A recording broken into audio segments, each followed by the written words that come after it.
First one up is from Councilmember Herbold. I'll turn it back over to Central staff to walk us through these items. Okay. As you mentioned, this proposal is sponsored by Councilmember Herbold.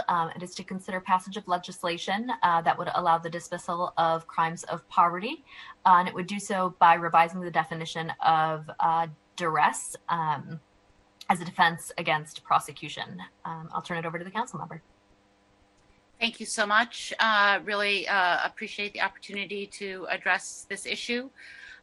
Community is asking that the council consider this to be budget legislation, and I'm putting it forward in that spirit, in the hopes that my colleagues agree that because of the potential impacts that it might have, legislation like this to our budget, that we do consider it budget legislation. 90% of cases prosecuted by the city. In those cases, the individual charge is represented by a public defender because of the individual is indigent and cannot afford to hire their own lawyer. If you recall, in 2015, the council passed resolution 31637, creating the Seattle Reentry Work Group to examine how the city could assist formerly incarcerated people re-enter their communities, and that the work group's final report found that poverty, institutionalized racism, and systemic oppression are root causes that lead to mass incarceration. And they found that punishment and incarceration are harmful and ineffective tools to address behaviors triggered by poverty and illness.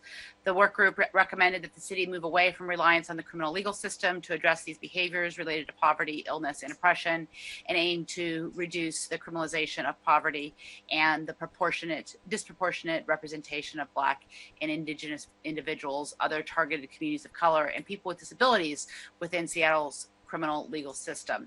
And they recommended that we instead develop responses that do not burden individuals with criminal history or the trauma of incarceration.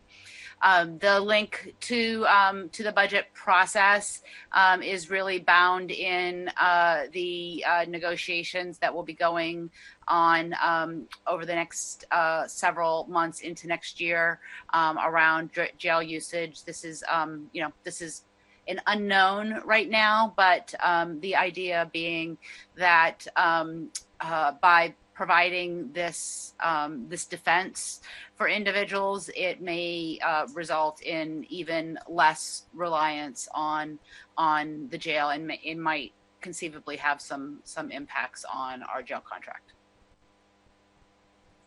Thank you very much. Any questions on this one? Councilmember, thank you for flagging that this is the tie into the budget, but there is no dollar amount associated with implementation. And in fact, it sounds like if it were implemented, it could result in potential savings in maybe in future years after implementation. Is that correct? Correct. Okay. Thank you very much, Councilmember Herbold. Let's move on.